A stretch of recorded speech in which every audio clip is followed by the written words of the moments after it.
mga sigang-siga dating. Hindi pa natigil, lalaki ng mga tiyan. O challenge nga natin yung mga congressman pag may baha sa Maynila, sama sila sa atin. O para pag na leptospirosis ako, kasama rin sila sa leptospirosis. Pare-pare ako bilang Pilipino, hindi na mayor. Hindi na mayor, wag na yung mayor muna. Bilang Pilipino. Naaawa ako talaga kay President Bongbong Marcos. Dahil mukhang niloloko siya ng mga politiko. Sad to say. Yo, what's up happy people? Isang mapagpalang araw, gabi, tanghali po sa ating lahat. Ayan po. Yan. Yan talagang walang katakot-takot na sinabi ni Yorme Isko Moreno na niluloko ang ating Pangulo sa mga politiko kagaya ng mga Congress tulonggisman. Kagaya ng mga contractman. Contractman ayan po. Ay talagang naawa po ang ating buteng Yorme Isko Moreno mga kois mga gayas. At higit pa dyan mga kois mga gayas, pag-usapan po natin yung nakaraang live ni Yorme Isko Moreno na kung saan sinasabi niya na wag na pong idaan sa mga tulonggisman na yan. Yung mga proyekto ng flood control mga kois mga gayas, mas mabuti pa, i-direct na lang. Sa kagaya ng sa local government unit mga kois mga gayas or sa MMDA mga kois mga guys. Tama naman po para wala nang kickback. Wala nang makickback yung mga congressman na yan mga kois mga gayas. At isa pang pag-usapan natin dito mga kois mga gayas ay naku po. Ng buong akala ng mga tulunggis, talipandas dyan sa City of Manila na kahit linggo walang gobyerno. No, ibahin nyo ang panggogobyerno ni Yorme Isko Moreno na 24/7. Anong ibig sabihin ng 24? 24 hours. Anong ibig sabihin ng 7? 7 araw sa isang linggo. Ayan po, kasi po may nahuli pong tulunggis kanina na nagtatapon ng simento dyan sa may ilog sa Clap. Ayon, talagang naaktuhan ng ating buteng Yorme Isko Moreno. Nakita niya mga kois mga guys. Yan po pag-usapan natin sa video ng ito. Mega love shoutout po sa ating lahat. So without further ado, let's begin. Sa lahat ng viewers ni Dodoy Te, ito, yun steady lang kayo dyan sa Gedli. Please continue to watch the videos and please do subscribe. Ingat kayo. God first.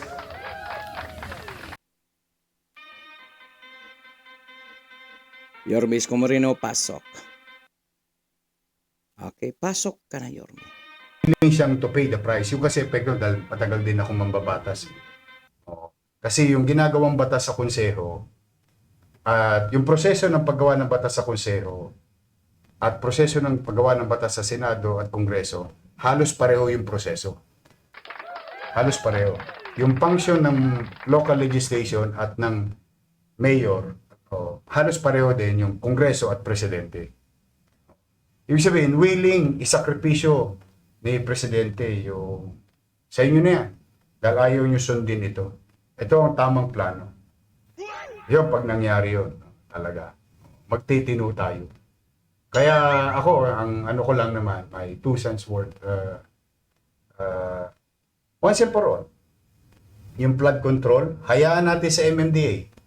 Kung wala tayong, halimbawa kasi ang mga mayor may kanya-kanya pang politika. So yan po yung idea ni Yorme Isko Moreno na kung saan siguro nakapanood po ang ating presidente noong live niya dyan sa Friday dyan sa may Manila Public Information o dyan sa may Buluwagan dyan sa may City Hall mga kois mga guys kung saan sinabi po ni Yorme Isko Moreno na huwag na po idaan dyan sa mga tulonggista na mga congressman mga kois mga guys but cause diretso lang po siguro sa LGU or sa isang ahensya kagaya ng MMDA mga kois mga guys. So, maganda pong yun.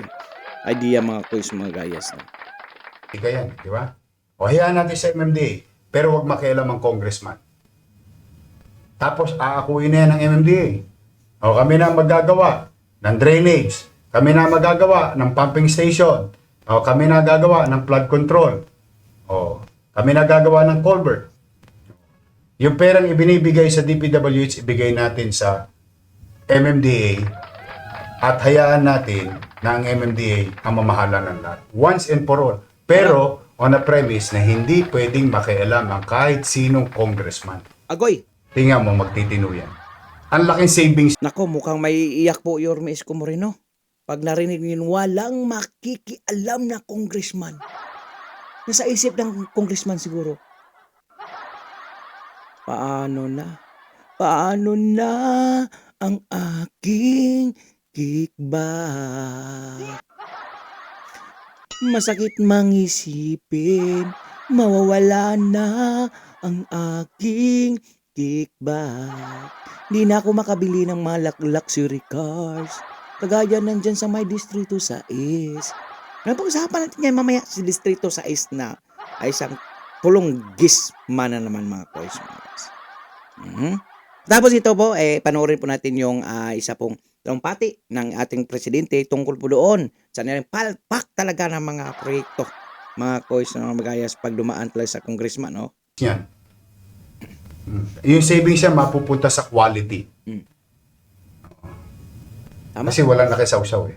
Oh, walang congressman. Ewan ko kung tanong mo yung mga taong bayan, ano ba ang opinion nila doon sa idea na yun. Nako, approve. Diba? Approve, Yorme. Ang sabi nila. Excuse me po. We love you, Yorme. Sabi ni Jane Avinas. Oh, hindi. I love it.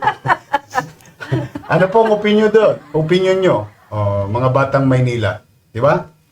Para matahimik yan. Kaysa magkiklaim-claim na politika, huli lang kayo, kaya kayo umiiyak. Ay, good. Iyakin pala kayo. Tama naman po kasi Yari naman si Chihuahua. Huli lang kasi kaya umiiyak.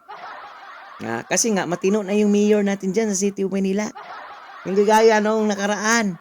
Hindi gaya nung nakaraan. Siguro, kumikita din kaya walang pakils. Bahala kayo dyan. Kung mapunta man yung pira sa proyekto, basta importante, mag-ipon na mag-ipon na mag-ipon. Kasi, ayan talo di ba? sinabi ni Yorme, di ba? Dapat kung mababatas, gumagawa ng batas. Pero bakit? Pero sabi niya, di ba? Ginawa lang namin yung batas, GAA. Kahit sinong congressman, ma-aproba ng GAA. Huwag niyo kami talogisin. Para naman di rin ako maggagawa ng batas. Tagal kong 9 years ako gumagawa ng batas. Yung batas nga lang ng difference ng Kongreso at Senado at batas na ginagawa sa Maynila, implemented lang within the City of Manila. Yung Kongreso, buong Pilipinas. Ito po, may comment na po. Sabi ni Dreis Ludes, kayo na lang, Yorme, kesa sa MMDA. Hindi, wag. Kasi ayoko mababahiran ng politika tong conversation natin. Ang hinahanap natin solusyon at accountability. Ayun po sinasabi natin mga kois, mga gayas, na mukhang narinig po yata yung idea ni Yorme Isko Moreno ng ating Pangulo, mga kois.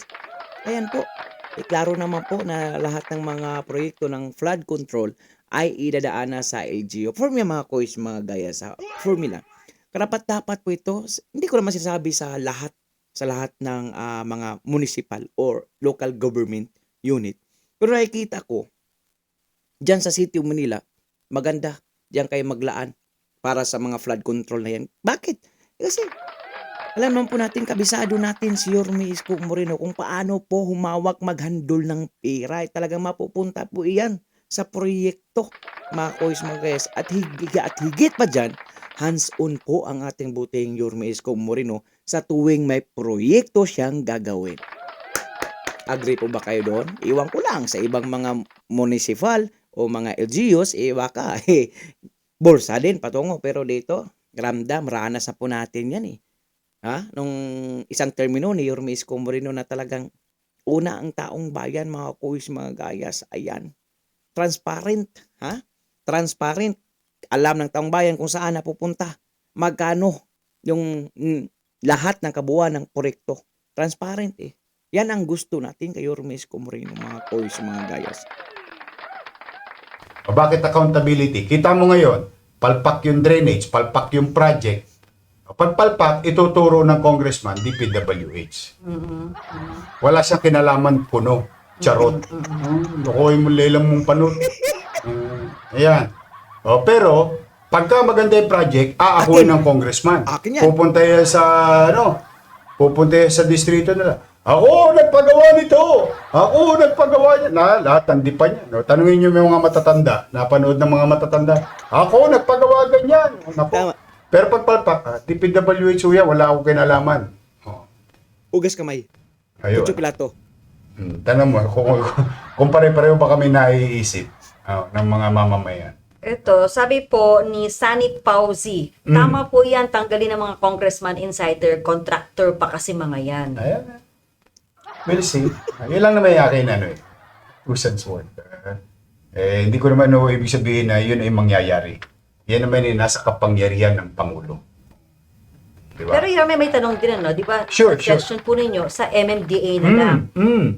Ang tanong din syempre dito ng mga kababayan natin ay sabi nga, sabi ni Shannon paano makakatiyak na ang MMDA ay hindi rin magiging corrupt? Pero may accountability. Alam na ng For me talaga, kung isang syudad lang yung sa Pilipinas, gusto ko talaga sa LGU. Yung idaan talaga dyan sa municipality or local government, mga kois, mga guys, like Manila. Kasi alam po natin alam po natin kung paano po magtrabaho ang ating buting Yorme Isko Moreno. At yung transparency talaga, mga kois, mga guys, dyan ako believe.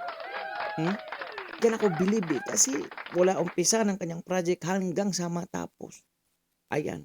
Alam ng taong bayan kung magkano ang ginastos, mga kois, mga guys. Pabor ako dyan sa LGU. Kung parehas lang, sana yung mga mayor na kagaya ni Yorme Isko Moreno na taong bayan muna ang unahin, mga kois. Walang korap ba? tao na pananagutan ng isang ahensya. Tama? May accountability. Pwedeng i-fire ng presidente kagad. O ngayon, ang nangyayari kasi, alam ng taong bayan, nakikialam yung congressman. Pero itinuturo DPWH. Yung DPWH, buti nga, recently, umaamin na DPWH. Unti-unti, napapansin ko O, tinuturo na rin yung mga congressman. Kaya naturuan ng turuan. Dahil hindi matatapos. Yung turuan, sino nasa gitna? Taong bayan. Di ba? Ngayon, alisin natin yung mga kapritsyo ng mga politiko sa kanya-kanyang distrito. Para walang politika. Di ba? Pagka may baha, isa na lang ang pupuntahan. Isa na lang ang pwedeng paghinghan, paghinaingan ng taong bayan. Sabi po ni Cecil Maximo, walang turuan kaya isa lang dapat hawak ng project. Tama ka, Yorme, MMDA. Total, sa kanila naman ang CRIC May supervisory authority sa mga estero natin. MMDA Sila yan po. Pwede. MMDA yan. Di tuloy-tuloy na natin ibigay yung poder sa MMDA. Correct. Di ba? Kasi as far as MMDA is concerned, yung mga pumping station na ibinigay na sa kanila, gumagana, tumatakbo. Ibig sabihin, they're doing their job. Yeah? Dahil sila yung mabisa, ako kasi, ang katwira ko, pag mabisa, I'll give it to you more. Pag effective ka, sige, tirahin mo pa to, Brad. Sige, walupin mo na lahat yan. Galingan mo pa, ha? Ganon kasi. Yan ang, sa akin lang po yun. Pero yan yung nasa kapangyarihan ng Pangulo ng Bansa. Pero talaga, ako bilang Pilipino, hindi na mayor. Wag na yung mayor muna. Bilang Pilipino. Naaawa ako talaga kay President Bongbong Marcos. Dahil mukhang niloloko siya ng mga politiko. Sad to say. Pero siguro naman dahil doon sa zona, siguro lumilinaw na yan. Saka gusto ko yung mga senador ngayon. Magagaling. Na-miss ko tuloy talaga siya. Shoutout Senator Ping Lacson at Senator Marcoleta. Wala bang palakpakan kay Senator Ping Lacson at Pumalakpak ako yung Senator Marcoleta? Parang mahina yung palakpak. Laksan mo naman. Sa palakpak na lang, huwag na natin tipirin yung kabutihan ginagawa ng mga senador. Sana mabasa kayo ng ulan. Dumami pa kayong mga uri ng senador na ganyan. Shout out to them. We give credit where it's due. Di ba? Okay. Okay naman sila. Naintindihan naman ng mga taong bayan. Mocha. Opo. Ayan. Si Mocha, magaling magbasa eh. Oo. Ayan, very Ay, ano nga Mocha. sila, engaging po ang ating mga netizens. Mm. At Ronick Felitro, tama po, MMDA na lang ang gumawa. Alam nila kung ano ang problema sa Maynila. Tama po, MMDA. In case masira. Metro Manila. Metro Manila. Correct. Ah.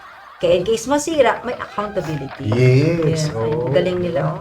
Kasi ngayon, magtuturuan eh. Oo. Buti ng buti. Kung mayor na umiikot at sasabihin yung totoo. Ito po ay Ayan, yun yung sinasabi ko mga kuys, mga gayas. Agree ako doon sa panukala ng ating Pangulo. Basta, yung lahat ng mayor, kagaya ni Yormesco Moreno. Huwag yung mga mayor na talipandas, korap, tulunggis, mga kuys, mga gayas.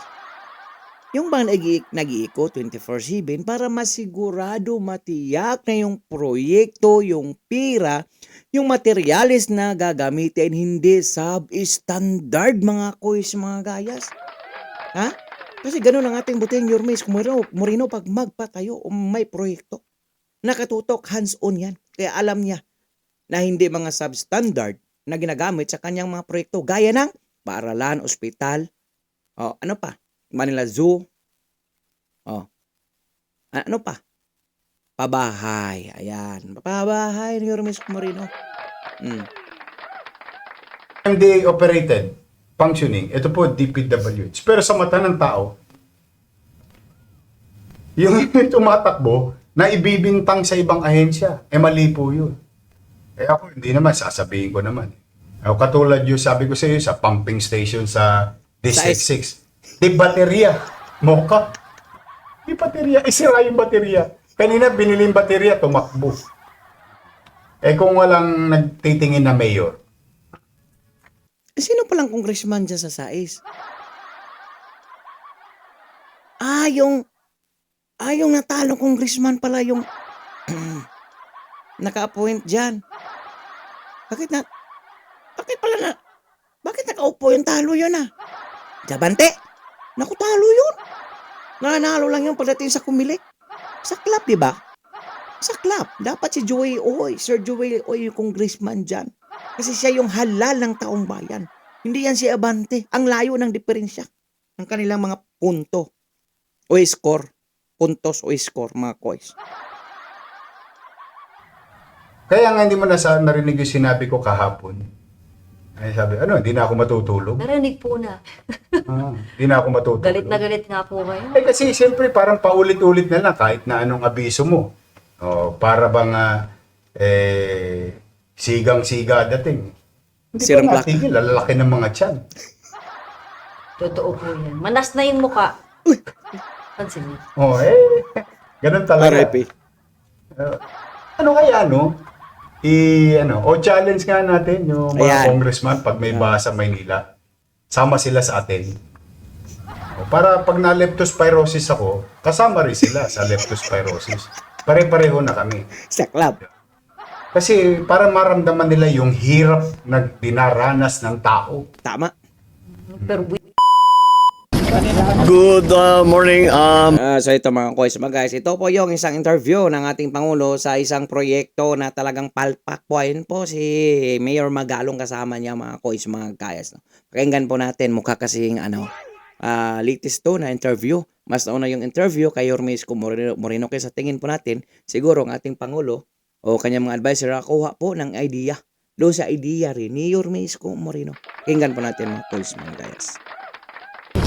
I am here together with Mayor Benji Magalong to inspect some of these problematic, again, flood control projects. I think you can see for yourself na talagang hindi trinabaho ng mabuti ito dahil yung ginawang slope protection supposedly dito ay bumigay kagad. Ang tanong kasi, Mr. President, bakit ngayon mo pala yung nasilip? Na gumastos na ilang milyon yan? Bakit ngayon lang? Kasi hindi po tayo hands-on kung siguro ang ating presidente ngayon, Yormesco Moreno, ay naku po. talagang hindi substandard yung mga proyekto na yan kasi kung hindi man siya makaikot sa buong Pilipinas, may mga tauhan yan, I'm sure. Ha? Kasi ayaw ni Yormes Comoreno yung nagkakalat, yung nagtatapon ka ng pira sa kaba ng gobyerno. Gusto niya yung pira na mapupunta, maibalik din. Kapanatagan ng tao yung isang proyekto na yan. So paano tayo makapanatag dyan, Mr. President? Ngayon mo lang yan, pinuntahan. Dapat noon pa, nung di pa gumastos. Sayang, di ba? Sinama, pati yung slope protection na dapat na nandyan na hindi ginawa ay dumuho lahat ito, bumagsak dito, mabigat, nasira yung kalsada. Ngayon, nakita ngayon namin yung erosion sa ilalim ng kalsada, which is the most important part, ay wala na-erode na dahil yung ginawa nilang protection wall ay ubod ng hina, ubod ng liit. At you will see it later. You can see it there sa ilalim nung tunnel. Talagang na-erode na dahil yung slope protection dito sa baba sa tabi ng ilog ay napakababa at napakahina. Kaya nung pumasok yung tubig, nung bumigat yung tubig, tangay kaagad. Kaya makita mo rito, tangay na itong lahat. This was all destroyed because of the landslide here, the rock slide here, and the erosion under the road. Now, the project What is that our was supposed to solution? take care of this cost us 260 million, more or less, 260 million. The 260 million that the government Yan yung sinayang nila mga koys, mga kayas. Sino magsisihin yan? Di sila. Sila na sa gobyerno eh. Nasaan na yon? Huwag naman sana. Kasama kayo sa hatian doon. Sana, wag po. Mr. President. Bakit ngayon ka lang dyan napunta? Dapat sa ganyang mga malalaking kontrata ng mga kontraktor na mga congressman, binibisita mo. Kaya nga naawa sa'yo si Yormes Comoreno eh. Kasi sa tingin niya niluloko ka ng inyong mga congressman. Bakit congressman? Kasi dyan po dumadaan. DPWH, congressman. Yung proyekto bago masimulan. Sila yung hati-hatian dyan eh. Sharing is OP. spent for this project had no effect whatsoever as to protect the slope. Parang walang ginawa. Sana pareho lang. Kung hindi, wala silang tinayo, wala silang linagay na wall, wala silang linagay na riprap, wala silang linagay na slope protection, ganun din ang nangyari. Kaya ang valor ng kanilang trabaho is zero, complete zero. And here's the other thing, that's why I keep talking about Mr. President, di ba may quality control? May inspector. Maliban sa DPWH, siguro I think mayroon sa Malacanang. So bakit kayo nagbigay ng pera sa walang kasiguraduhang proyekto na kagaya niyan? Ha? Kasi every month, every 3 months, every quarter of the year, may billing yan. Hindi magpapalabas ng pera, ang gobyerno ng pera pag walang makitang proyekto. Hindi maglalabas ng pera ang gobyerno pag medyo mali, substandard. Yung mga materyales, palpak na mga ginagawa nila. Pero bakit na-release? Yan yung malaking tanong. Ha? Alam naman po natin, sigurista ang gobyerno. Kunwari, sigurista ang gobyerno. Hindi magbibigay yan pag walang nakitang natapos na proyekto. Kaya may billing. May billing. Hindi ibibigay buong kontrata na yan. Ibibigay pagkatapos ng kontrata pag nakita nila na tapos na. Pero bago pa matapos yan, every month or every quarter of the year or every 3 months, yan. Dapat may inspector. Alam natin yan. Ini-inspect yan. May QC, quality control, lahat. Pero bakit? Anong nangyari? economic sabotage. Ang feedback natin from the mayor and from the other, the mayor of Tuba is also here. Oh, Clarita. Mayor Clarita. come join us. Clarita. Halika, mayor. Dito ka. Oh, we are talking to the mayor in terms of the effect on businesses. Because of this, because nagsara ito, hindi na magamit ito, in terms of business, 30%, 35%, I think is the number, 35% kaagad ng kanilang hanapbuhay ay nawala dahil dito. So it is not only the damage, the physical Mr. President, 30% ang nawala dahil sa kapabayaan nyo.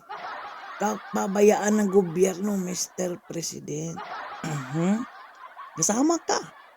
Oh, ikaw yung panggugobyerno yung trabaho nyo.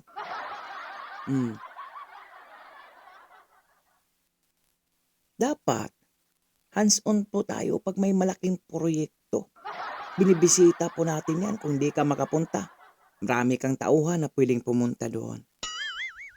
Pero, kung salbutamol, pag-uusapan, makuha lang yung pera, kung sa salitang Arabi pa, kaliwali. Wala na akong pakialam. Bakit? May pera na eh. Bahala na kayo dyan. Bahala na yung mga tauhan. Kapabayaan. damage that we can see. But it is also the damage to the economy. It is also the damage to the people's livelihood. Naghahanap buhay lang naman itong mga taong ito. Tinanggal sa kanila 35% ng kanilang hanap buhay para ibulsa ang pera. Kumbaga, sa isang pamilya, pabaya po itong ama natin, mga kuis, mga magayas. Bakit? Hinayaan lang niya yung anak. Anak, tayo. Yung mga kontraktor, DPWH. Pinabayaan lang niya kung anong mangyari. Ha? Basta maglustay lang siya ng pira, maglustay ng pira yung mga anak niya, di niya nakikita. Ha? Hindi niya namomonitor. Ganun po yan. Ng gobyerno. Kaya naman, hindi kayo magtataka that if there's one thing, I will not leave this office until I fix this. This is it. Siguraduhin This is mo, one Mr. of those President. things. So, very, very clear. Here we go again. Pang ano na tayo, pang lima na yata nating inspeksyon ito. And it's always the same. Now, we will go to the next site. Yun naman, yung rock netting. Yung tinatawag na rock netting. Kung makita ninyo, may mga netting na dinalagay sa ano. Unang-una, because napaka-notorious ng rock netting as corruption, pinagbawal na ang rock netting. So, pero ginawa pa rin. Pinagbawal na yan eh. Pero ginawa pa rin. Bukod pa doon, kilala ko ang supplier ng rock netting.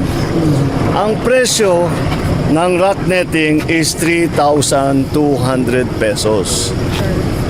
Ang chinarge sa gobyerno is more than 12,000 pesos. So times 4. Times 4. So 75% ng kontrata kinikback. So, that's the situation we are facing. Kaya't malala ito. The other item that I have begun to learn from the LGUs, puti na lang nandyan yung LGU na nakabantay. But the LGUs are complaining. Dati, ang sistema, pagka may project sa isang lugar, halimbawa, mayor ako, na may project ng DPWH o contractor doon sa lugar ko, magkukonsulta sa local government. Hindi lang, pag malaking project, hinihiring yan from barangay to municipal to province. Walang ganun. Walang ganun na ginawa dito sa lahat na ito. Eto pa, kapag tapos na raw yung project, Hugas kamay tayo. dati, nung gobernador ako, may acceptance ng local government. Sasabihin ng local government, okay, maayos yung inyong ginawa. Tinanggal na yon. Kaya't hindi makapagbagi. Pagpalpak, hugas kamay tayo. Pag maganda ang proyekto, akin yan! Ako nagpapagawa niyan. Malaking pangalan ko dyan, no? Ganon sila. Inspeksyon sila pero wala na silang magawa.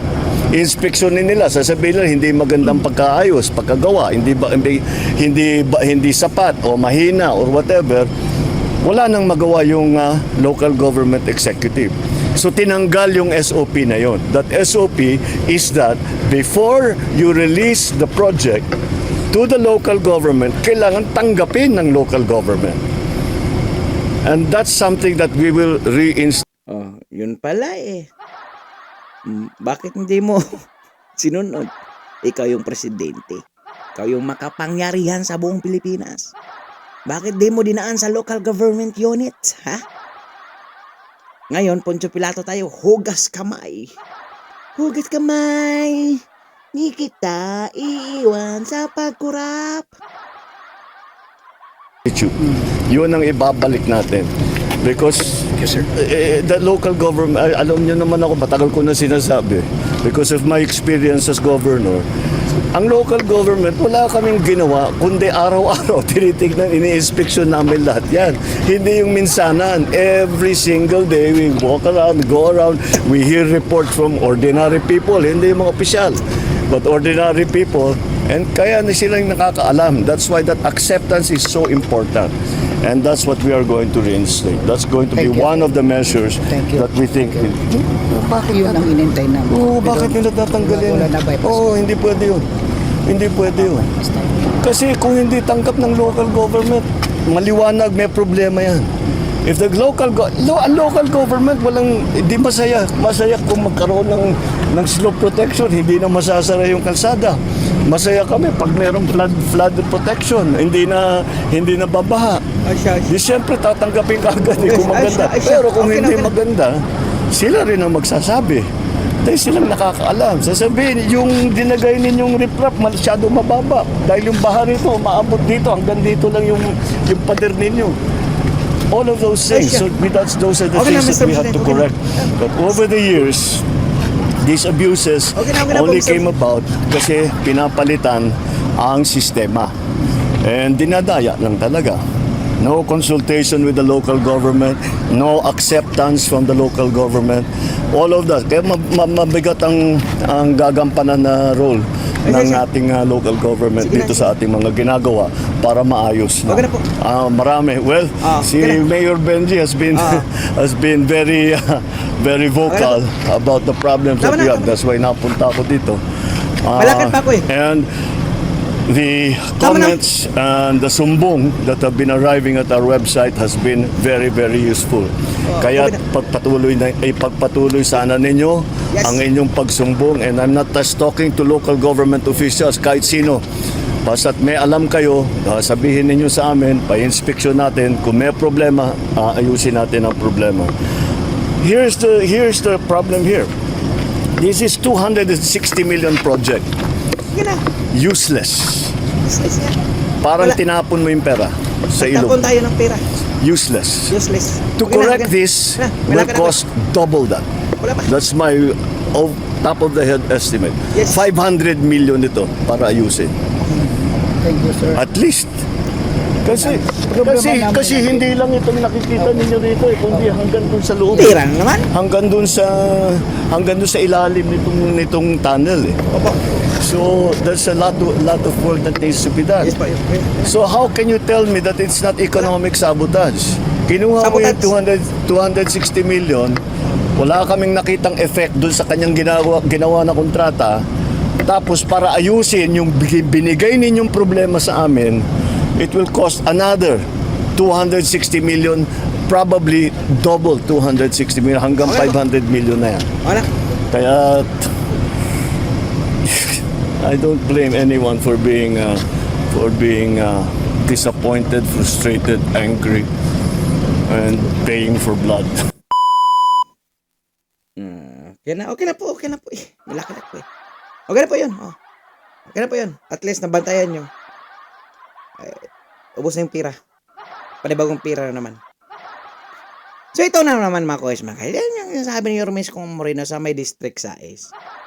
Sinabi ni Mocha na namanas na yung mukha. Lumubo daw yung tiyan. Ano yan? Karma na?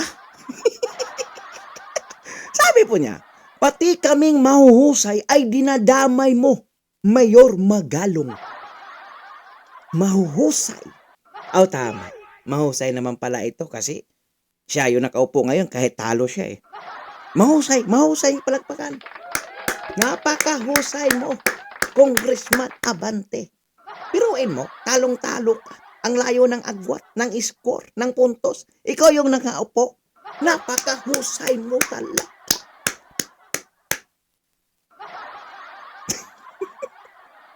O di, napakahusay nito. Ayan, binira naman niya. Kasi alam naman nila na, especially yung congressman dyan City of Manila, na hindi na sila makakatanggap ng kickback. Bakit? Ayan, bistado na sila. Mayor Isko Moreno, plakado na mga kuis, mga gayas. Darating tayo dyan, Manong, Abante. Yung ginagawa yung Quadcom, baka, kayo na po, susunod, ibistigahan doon. Benvenino Bini Abante, naku, junior pa itong pastor na to. Ito sinasabi natin, mga kuis. Ayan yung kanina, ayan, Akala kasi ng mga tulonggista, ng mga talipandas, pasaway natin dyan sa City of Manila, na I'm sure hindi siguro yan taga Manila. Timing po, akma po, nag-ikot ang ating butihing Yorme Isko Moreno. 24/7. Ibahin mo na ang batas ngayon kaysa sa batas ni Lacuna. Na 1 hour lang yung batas. Joke. Timing na. Aktuhan ni Yorme Isko Moreno na iyang mixer na. Sasakyan na yan, mixer. Yung concrete mixer, yung lagayan. Yan. 10-wheelers, lagayan ng mga simento. Yung may sobra kasi, pag may sobra, dapat itapon. Timing. Naaktuhan ni Yorme Isko Moreno, itinapon dyan sa may ilog. Ititigas yun. Sanhi naman ng bara yun. Ayun. Napagalitan ang ating boteng Yorme Isko Moreno. Bote, hindi nakurot yung tainga mga kuis, mga gayas, no? Sinasabi natin huwag na kayong gagawa ng katulunggisan dyan sa City of Manila. Ibahin nyo na yung mayor. Hindi na si Lacuna, si Yorme Isko Moreno na. 24/7 yan, nag-iikot palagi yan. Tandaan, nag-iikot palagi yan. Pag-komento po ng iyong mga opinion o reaction sa comment section ng ating video, mga kuis, mga gayas. At kung nagustuhan nyo naman, mga kuis, mga gayas, like, shares, and subscribes, mga kuis, mga gayas, no? Okay? So for now, I'm God Manila. God first, God bless all. Peace. Bye-bye. Our hearts beat to the city streets. We began to feel the fire.